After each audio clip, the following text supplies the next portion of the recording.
மனித கழிவுகளை மனிதர்களே அகற்றும் கொடுமை முற்றிலும் ஒழிக்கப்பட வேண்டும் என்பதே திராவிட மாடல் அரசின் லட்சியம் என துணை முதலமைச்சர் உதயநிதி ஸ்டாலின் தெரிவித்துள்ளார்.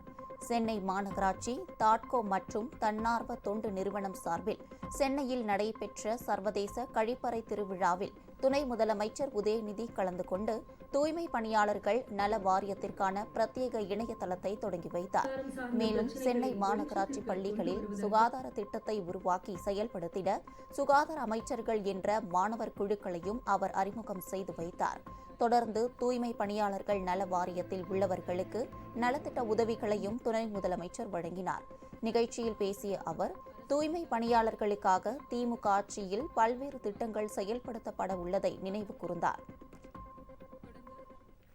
மனித கழிவுகளை மனிதர்களே அகற்றுகின்ற கொடுமை முற்றிலும் ஒழிக்கப்பட வேண்டும் என்பதுதான் நம்முடைய திராவிட மாடல் அரசினுடைய நம்முடைய முதலமைச்சருடைய ஒரே லட்சியம். அதனால்தான் நம்முடைய முதலமைச்சர் அவர்கள் அண்ணல் அம்பேத்கருடைய நினைவு நாளான கடந்த டிசம்பர் 8ஆம் தேதி தூய்மை பணியாளர்களை தொழில் முனைவராக்கி அவங்களை உயர்த்த வேண்டும் என்ற அந்த உன்னத திட்டத்தை தொடங்கி வைத்தார். இப்படி பல்வேறு திட்டங்கள், தொழில் முனைவோர் மேம்பாட்டு திட்டம், திறன் மேம்பாட்டு பயிற்சி, தொழிற்கல்வி மற்றும் பயிற்சிக்கான கடன் திட்டம் போன்றவற்றை உங்களுக்காகவும் உங்களுடைய குடும்பத்தினருக்காகவும் வழங்க நம்முடைய முதலமைச்சர் அவர்கள் உத்தரவிட்டிருக்கிறாங்க.